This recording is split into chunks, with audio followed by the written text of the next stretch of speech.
banyak sekali pertanyaan, Bunda ketika membaca Al-Quran itu Bunda memakai ritme apa sih? Walaupun ketika istilahnya di bulan Ramadan bukan berarti saya lantas merubah qaidah ataupun ritme. Semisal contohnya menjadi hadar karena ingin mendapatkan atau supaya banyak hatamnya. Sebenarnya inti dari membaca Al-Quran itu bukan banyak-banyakan atau bukan kuantitasnya, lebih pada kualitasnya.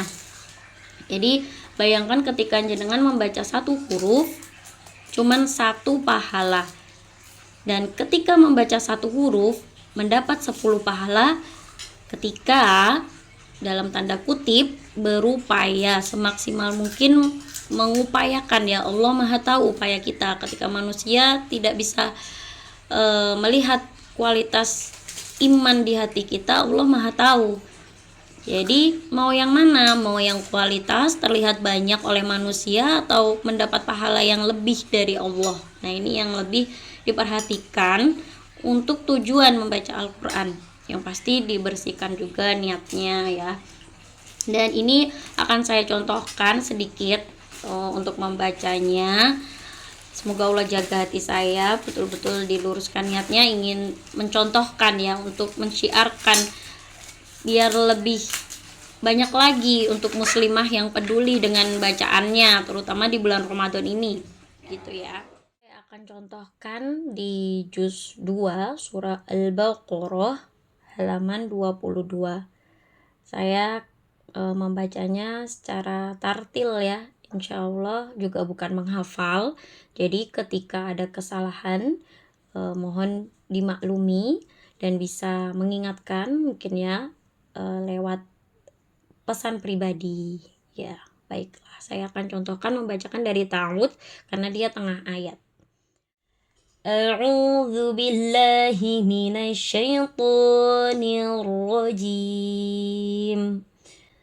سيقول السفهاء من الناس ما ولاهم عن قبلتهم التي كانوا عليها قل لله المشرق والمغرب يهدي من يشاء إلى صراط مستقيم وكذلك جعلناكم أمة وسطا لتكونوا شهداء على الناس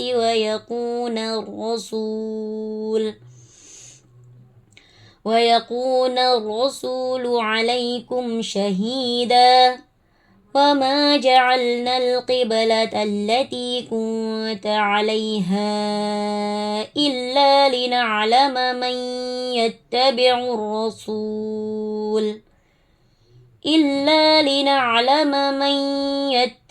الرسول ممن ينقلب على عقبيه وإن كانت لكبيرة إلا على الذين هدى الله وما كان الله ليضيع إيمانكم إن الله بالناس لرؤوف رحيم قد نرى تقلب وجهك في السماء فلنولينك قبلة ترضاها فول وجهك شطر المسجد الحرام فحيث ما كنتم فولوا وجوهكم شطره وإن الذين أوتوا الكتاب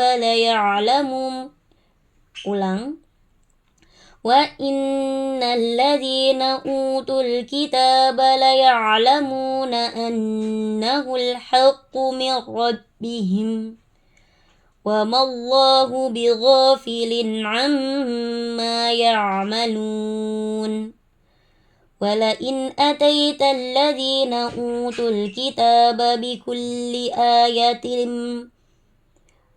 ولئن أتيت الذين أوتوا الكتاب بكل آية ما تبعوا قبلتك وما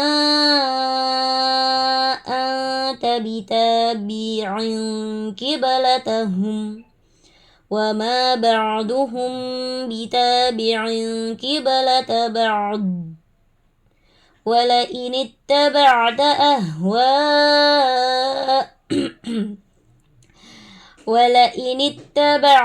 أهواءهم من بعد ما جاءك من العلم إنك إذا لمن الظالمين. Nah, jadi untuk membaca itu bagi saya, bagaimana kita menikmati bacaan tadi betul-betul merasuk ke hati kita, walaupun terkadang banyak sekali yang tidak mengerti artinya.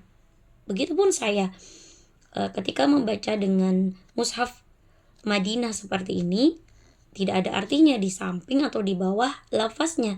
Saya tidak tahu artinya, tapi ketika kita betul-betul merasakan bacaan kita pelankan agar terdengar makhorijul huruf, sifatul hurufnya terasa, biiznillah saya pribadi itu merasakan sentuhan, getaran. Ketika hati kita bergetar membaca Al-Quran, itu kan tanda keimanan kita ada, tanda keimanan kita naik ya.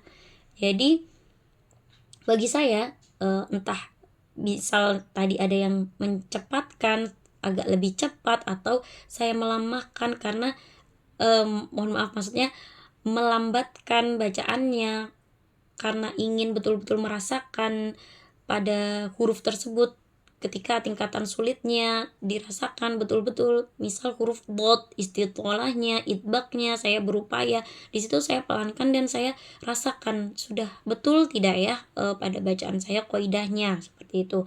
Nah, dan juga ketika membaca sendiri seperti ini, terkadang ada yang salah. Jangan ragu-ragu mengulangnya. Kita berikan yang terbaik untuk Al-Quran. Jadi bukan lantas, pokoknya saya baca.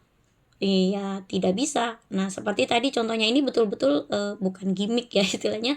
Yang saya nggak hafal ya. Qadarullah belum Allah mudahkan untuk hafal 30 juz. Ya, tapi alhamdulillah saya memiliki hafalan ya. Alhamdulillah. Jadi untuk bacaannya sendiri itu ketika merasa kita salah atau tadi tuh bacaannya sepertinya kasroh, kita ulang lagi. Mengulang-ulang bacaan juga tidak ada ruginya.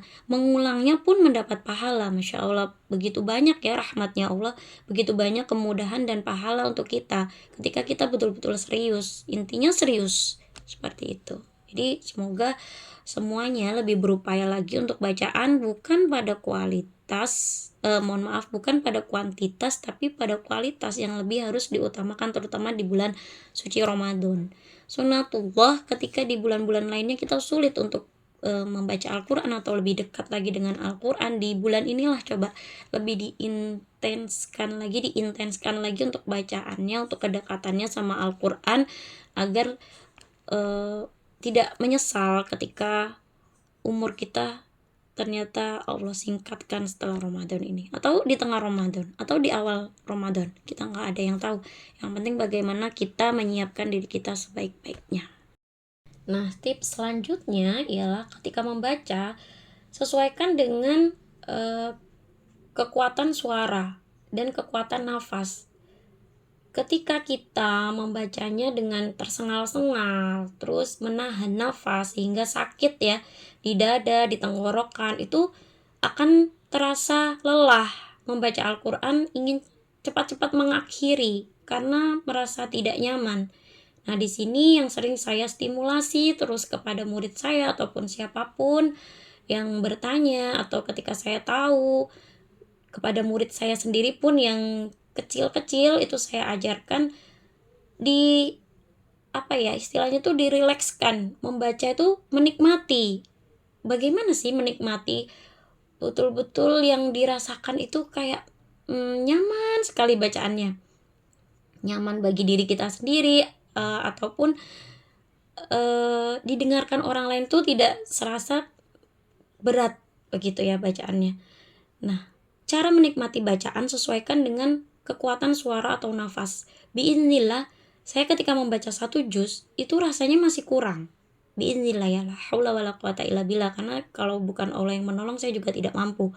Tapi ketika saya menikmati bacaan saya tidak terasa. Ketika sudah selesai satu juz itu pun saya tidak terasa.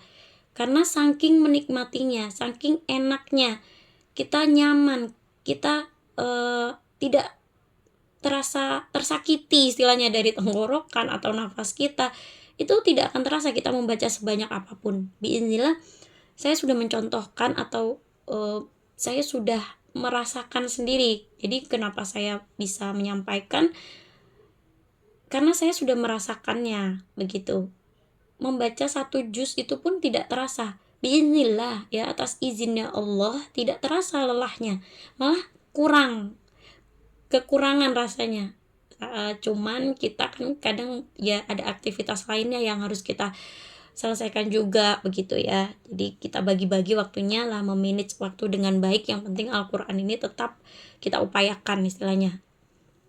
Jadi untuk semuanya lebih diupayakan lagi membacanya itu, nikmatilah bacaan diri sendiri terutamanya. Tidak usah berupaya menjadi orang lain, tapi jadilah diri sendiri. Begitu juga dengan Al-Quran, jadilah dirimu sendiri saat membaca Al-Quran. Tetapi kaidahnya yang gak boleh semaunya sendiri, tetap harus diupayakan sesuai kaidahnya. Oke, sedikit ilmu dari Bunda Nia, sedikit juga menjawab pertanyaan yang sering muncul. Semoga bermanfaat. Barakallahu fiik.